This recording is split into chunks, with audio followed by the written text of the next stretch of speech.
नमस्कार मित्रांनो, धनगरी कला जीवन या यूट्यूब चॅनलवर आपलं सर्वांचं अगदी मन भरून स्वागत मित्रांनो।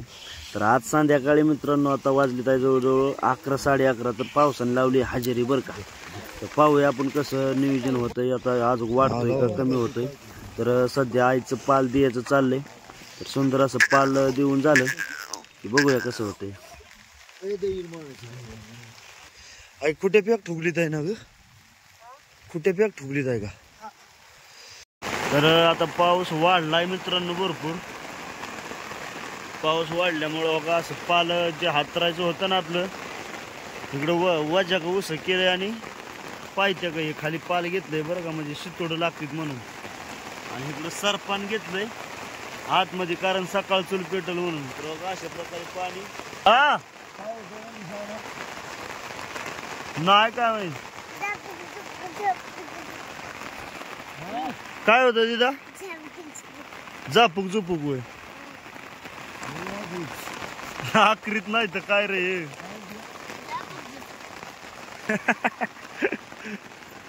झापूक झुपूकच निघालय पाऊस आल्यावर।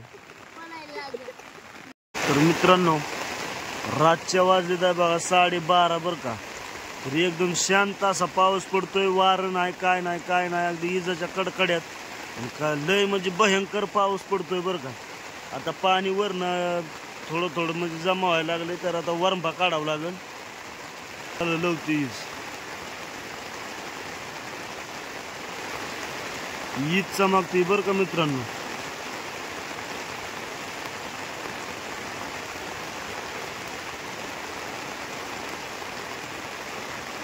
आहे का हा अशा प्रकारे मित्रांनो बाहेर पाऊस चालू आहे। आणि आपण इकडे बघितलं तर काही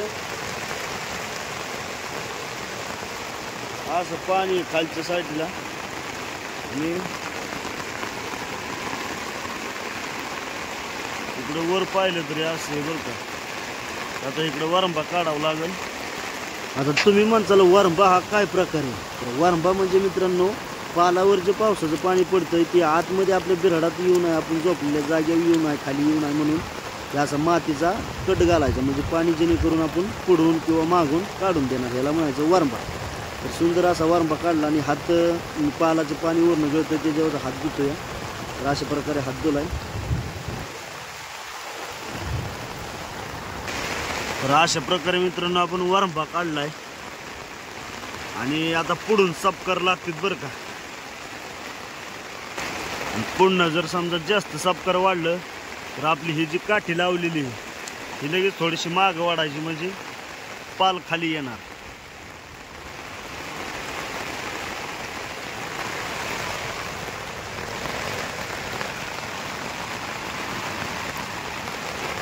इकडच्या साईडला वरंगळ असल्यामुळे खाली पाणी जाणार वाफेने। तर मित्रांनो आता कसं का असं ना कवर का पडणार पाऊस, काय अडचण नाही। आता वरंबा विरंबा काढला व्यवस्थित, आता मी बी झोपतो, लय कंटाळा आलाय। जवळजवळ आता 1:45 वाजली बरं का। तर 11 वाजता पाऊस चालू झालेला मित्रांनो, आता जवळजवळ वाजलीत आहे 5 वाजलीत आहे। तर म्हणजे एक अर्धा तास झालं पाऊस बंद झाला मित्रांनो। जवळजवळ 4 वाजेपर्यंत ते 3 वाजेपर्यंत चांगला पाऊस पडत होता आणि 4 वाजेपर्यंत झिमझिम होता। तर आता 5 वाजलीत आहे, 5 वाजता मेंढरं बाहेर काढतो वाघरतनं, आणि पूर्ण असं म्हणजे दिवस उगावला की तुम्हाला धावतो, म्हणजे आतमध्ये कसा राडा झाला मित्रांनो। तर त्याच्या अगोदर आपण आहे ना मेंढरं काटलेली म्हणजे उभी होती मेंढरं, ती मेंढरं आपण बाहेर काढायची बरं का आता। तर मित्रांनो या अशा प्रकारे रातभर पाऊस झाला आणि बघा मेंढराच्या म्हणजे तळाचा कसा राडा झालाय, आणि सकाळ सकाळी मेंढरं आपली इकडं बाहेर हाणलीत बरं का। तर इकडं गडी दात घासते, यांचं काय नियोजन चाललंय बघू आता काय म्हणते ते। अरे कसं काय आप्पा, काय 11 वाजता पाऊस आला, मरणाचा पाऊस 5 वाजता उघडला, म्हणजे ताटल्या सगळे बाहेर हाणली जाय। आज तर काय नियोजन बरोबर नाही हो, रातभर उभ्या मेंढरायचा रातभर उभ्या औषध पाऊस आला, आता उजाडताना उघडला पाऊस। ताटून गेले काय बाहेर काढल्या आमच्या वाघरत, आज काय आमची आता वाट सडकडा लावली हवीला गेमच्या बंग बंग आमच्या जाणार निघून आज आज नागावामध्ये वळा जाणार राशीनला जातील का आसपास राशीनच्या जाणार चाराला काय कोरेगावाला काय कांदी यावर तुमच्या बसल्याच्या राहतील हे पात आणि आता शेतकरी गाळा चिरून ती तिथे वय नाही ना उभं राहून ना बुवा झाली पैसे पाचा पाला सारा आणि कडकडणी कटरा कुटराने आता आज काय गेला खाया गावते का नाही गावते कोणा तर अशा प्रकारे या गाड्यांचं म्हणणे आणि आज वाडा भरपूर लांब जाईल कारण पावसामुळे शेतकरी आपल्याला वावरात शिरून देणार नाही त्यामुळं बागात निकालजी हा हे दिवस काढला निकालजी कोरेगाव बा महिना होता आला कोरेगाव दाखोलीम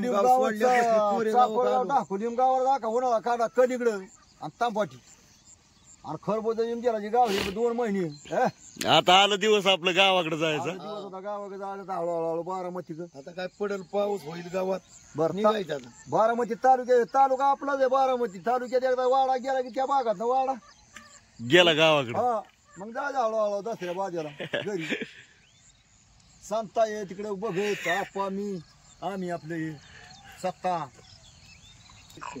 अरे गोडी सुद्धा देऊ ताटून कशी रातभर गोड ताटलं रासार गोडी पावसाने हा ते काय बांधले गोडी कोणी गाड्याला बांधले कोणी पायाला बांधले ते संत्र्याचे वागड राडा झाला असा रातभर म्हणजे वरड एवढ्या पावसाने आज इतका पाऊस झाला पहिल्या तोंडाव काय सांगायची पहिल्यात पाऊस झाला अजून पाऊसच नव्हता होय राहणार आहे चूल पिटती का नाही हळूहळू अरे भिजलं सार पान कशा चूल हळूहळू तर अशा प्रकारे मित्रांनो आईनी चूल पेटावली तर चुलीतनं नुसताच दूर निघतोय जाय लागा ना कारण सरपण भिजलं या तरी सुद्धा आपण पालात ठेवलं होतं त्यामुळं जरा वाचलं या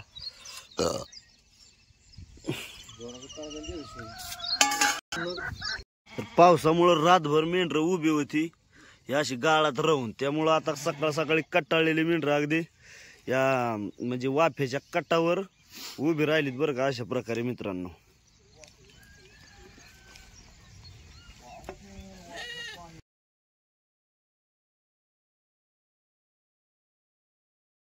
शूट आणली आणि लिंबाशा पाला पाळायसाठी ते पुढे दांडा बसवायचा तेल लावून पुरा ठोकून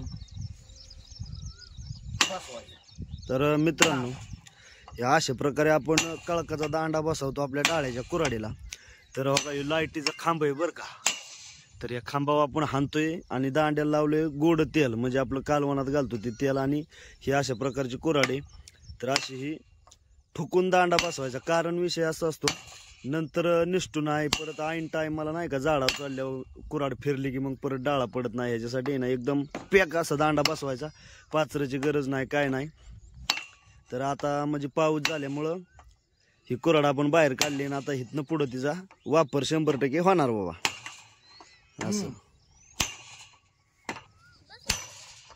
तर आता हे पेऱ्यामुळं थोडं जास्त या पेऱ्याच्या पुढं आले की मोकळे होईल का अशा प्रकारे आता हे हा बसला बाळा आता शेवटचा पारा हिथं घ्यायचे आपल्याला नाही का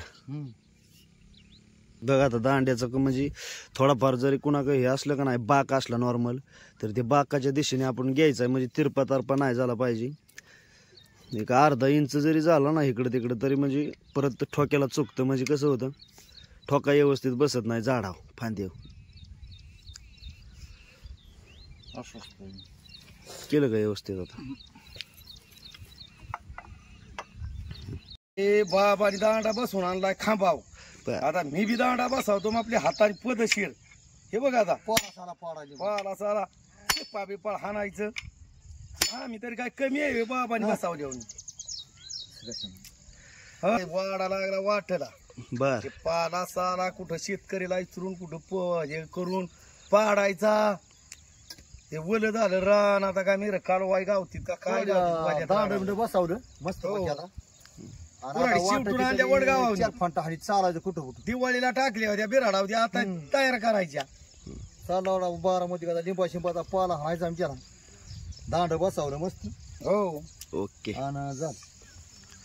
तो इकडे दे तर आपण हे वरच कशामुळे असं मऊ करायचं अरे हाताला लागतं पण हे असं हाणावं लागतं ना हे पूरला ही बापूची पोर नाही सा नाही हिचं नाव आणि ती दिदा आहे बाईची पोर आणि त्या दोन्ही पोरीला आंबा चिरून देतो भाकरी संग खायला. बर आंबा काल राशन मधलं 2 किलो आणलं होतं 100 रुपये किलो गावलं 200 रुपये 2 किलो आंबा आणलं तर पोरीला आंब कापून भाकरी संग खायला देतोय. बर बर द्या. चला हे आई झाला का रे स्वयंपाक? चाललाय बाबा चुल भिजली आखी ती पेटाना चुल नीट चाललाय डुगू डुगू डुगू डुगू आपला स्वयंपाक कालवण कशाच गेले? कालवण केलंय मटकीचं. मटकीच. बर बर काय तर आता इकडे बाबा बसले ते जेवायला बर का. आता या कागदावर बसून चिखलात भाकर खायची अशी हातावर घेऊन. अरे